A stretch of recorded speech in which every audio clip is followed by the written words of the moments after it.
we have a very special guest here today, Josh Paquin. How you doing, Josh?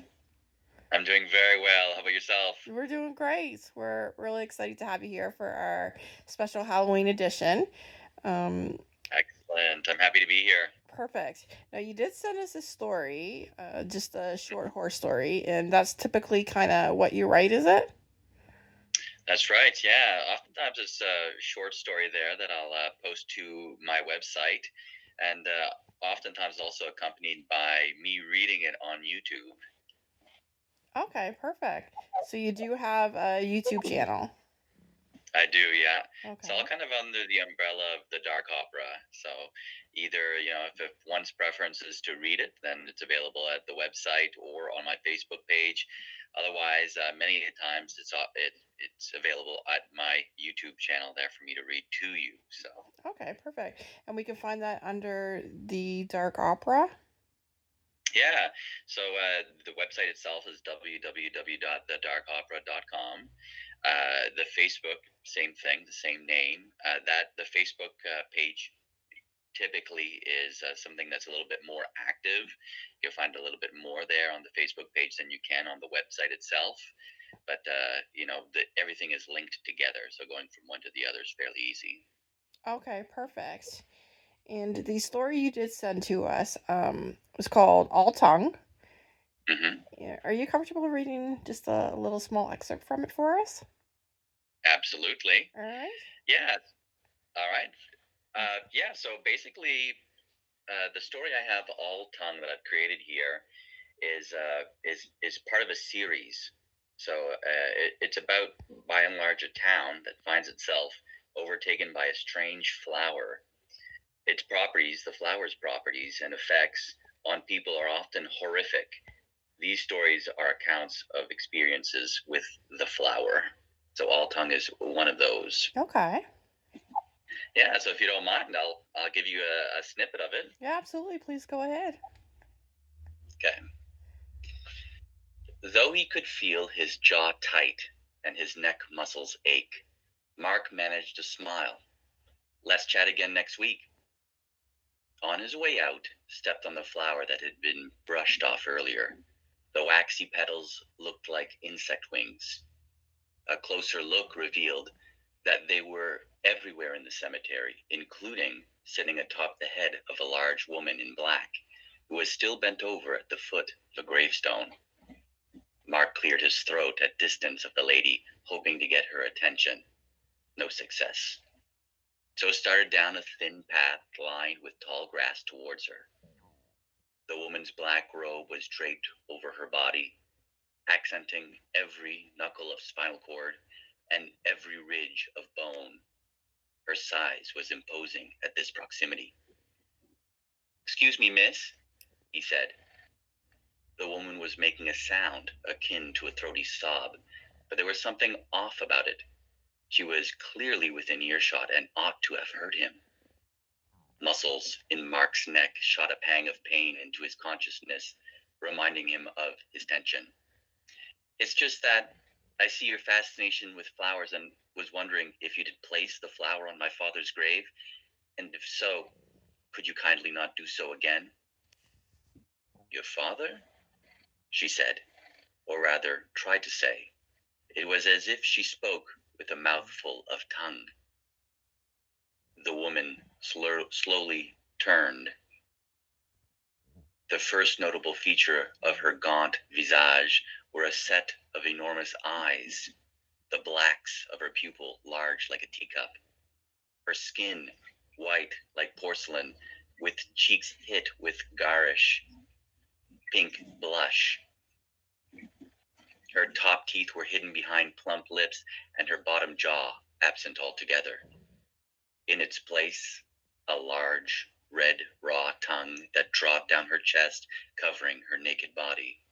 Long black hair, earlier mistaken for robe, covered what the tongue didn't. Thank. That's what I have for you. All right, perfect. Thank you. Thank you. And that's part of a series. Could you give us the name of the series one more time? Yeah, so the series doesn't have a name that in Okay. particular. It's just kind of a group of stories, of short stories, all in the same village, the same town, and all having to do with this strange flower and its effects. Okay. Very cool. Now, I want to talk to you a little bit about the writing process, if that's okay. Absolutely. A Yeah. lot of time when I talk to authors, they'll talk about how they come about to develop their storyline. And it's really kind of Mhm. interesting to see how different authors write. Do you find that you outline, plot your characters, or do you have to have more of a plan, or do you just go right in and just write? So it's kind of a mixture of both. I find myself starting off with a, I'll start off with an idea I think is interesting, either an idea for a scene, because what I write is short story. Mm-hmm. Uh, if I can find myself a great idea, a great monster, that's enough for me to kind of start with. And then after that, I'm taking a look at finding a good ending and a good beginning. If I have those elements in play, I can typically plot out kind of the key sections that I want to go from point A to point B to the end, from the beginning to the end. Okay. And then, yeah, typically after that, it's kind of I'm taking off any editing hat that I have. I'm just writing, you know, letting creativity take control, whether I want to expand on one area, whether I want to keep another area short. I try not to think about it too much. I just write, and Okay. then I'll save editing for another draft. Okay. Perfect. And you had mentioned that you're self-published as well. Yeah, Oh, very good. Yeah. How many? yeah. So Yeah. Is it all short yeah, stories that you've have published? yeah. So I have self-published in the past. Some of those short stories were available there on Amazon for a time. Okay. And yeah, so it's just been a writing journey of initially some self-published material, and then by and large a lot more these days are self-published in a way on my website, thedarkopera.com, or on Facebook. So we have some fun with it, doing some short stories every now and again, and as well as some two-sentence horror stories that people might find interesting as well, to get in the mood this spooky season. Exactly. Yeah. No, perfect timing for something spooky. And Absolutely. yeah, we talked a little bit about your process. Now, do you have? Let's talk a little bit about your writing space. Do you have a specific writing space that you use?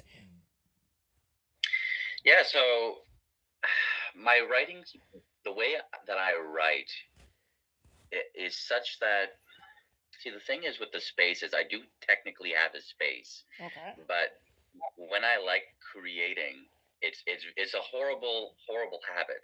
But I would rather, I find my best writing comes from whenever I'm writing something on pen and paper. Okay, not so much at the computer, at the laptop, which is annoying because Mm-hmm. then afterwards you have to transcribe it. Sometimes, pages and pages of things you have to transcribe. Yes. So very much my writing space is more so ingredients to writing than it is an actual space. So long as I have my pen and paper and I have a moment, that's typically the writing space is wherever I find myself if I have those things. Oftentimes, when I'm dropping the kids off, I have Mm-hmm. children here at the house, my kids, and if I'm dropping them off at the place, and at whichever activity, I'll find a moment in the car, if I'm waiting to pick them up thereafter, to write then. Oftentimes, it's just snippets like that, to be honest. Okay. Yeah. No problems. Yeah. A lot of people do that. Like, I'll keep Mm, a journal and write little thoughts and story ideas down. absolutely. Yeah. Yeah, kind of just when you can, I guess. Exactly. Yeah. And, do you have any would you say horror authors that you kind of take inspiration from? So a lot of my interests. So yes, I do read some horror. Mm-hmm. I really enjoy some of the definitely short stories, more so than long form. I do enjoy some works by, of course, H.P. Yes. Lovecraft. Some Stephen King I've read as well. I think a lot of the inspiration though is not does not come typically from like a book writer Okay. per se. A lot of my inspiration comes from more so the writing that can be found in movies, or even the writing that can be found in video games. So I think, in particular, something that I thought was incredibly inspirational is the work done on the series Silent Hill for as a video game series. So I thought Okay. that's something that inspires me quite a bit. And no, that's really interesting because yeah, that's not a typical kind of Right. area, but no, exactly. Those games are definitely dark and creepy. Yeah. And what my interests are is the fact that Silent Hill, the series, the video game, does what I like most about horror. Horror comes in a variety of different flavors, and gets a bad rap because of certain of those subgenres within horror, namely those leaning more towards gore. Mm. But as far as Silent Hill goes, I think it brings to light some of what is interesting about what can be done with horror, especially that it can be used in a artistic sense to portray it in a very non-exploitive, in a very artistic and meaningful, thoughtful way. Such serious topics such as trauma Hmm. and some of the pain and suffering of real life, I suppose, of experiences that we share, I guess, just as human beings. So when it takes that those feelings and then transforms it into, what would that feeling be like if that was a monster? What would that feeling be like if it's a scene? And then brings us through that story through the perspective of a character. And I like that artistic expression, the play with that, how therapeutic it could be. Could it be therapeutic? I love that Hmm. exploration. No, that's a really nice perspective to look at it because, like you said, a lot of the horror genre focuses on the gore, and there's a lot of Right, slasher thrillers, but there is so much more that you can bring into it, and right, absolutely. the trauma, even with like paranormal and supernatural, you can kind of pair those in together too. Yeah, absolutely. Yeah, that's a great example. I mean, Hmm. uh, same thing with the paranormal, supernatural. You can find some that lean more towards like the shock, the scare. I'm not trying to poo-poo any of that either. That Exactly. that can be fun on its own. But you're right. Some of these ghost stories that don't, maybe lean in towards the creepy more Hmm. so than the scary. Sometimes whenever a talented writer, some of these other things that I've seen, either movies or short form.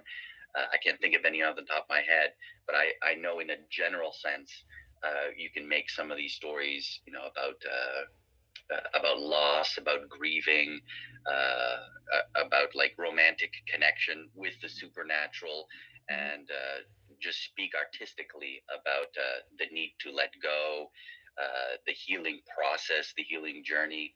And I love that whenever, because I think it's unique that the horror genre can be one where you can tell such stories in an artistic way, where you're not limited to some of the real, having to be tethered to reality of some of the other genres. Exactly. And you can kind of walk away from the standard tropes that you find in literary works as well. Right, So, right. yeah. All right. Well, thank you so much for taking your time to read us a little bit and tell us about your writing process and how you get your thoughts. It's always fun and interesting to talk to authors and just kind of get a glimpse into their psyche and just get a little bit of idea of where the thought process goes. And once again, I just want to share is Josh Paquin, and you Yeah, can find all of his writings on the Dark Opera. And we'll put a link on our page as well for the Bibliomaniacs Coffee House as well. excellent. All right. Well, thank you very much for having me, Oh, and I hope you and all your viewers have a great spooky season. right. Thank you so much. Thanks, Josh. All right. Thank you. Bye. Bye.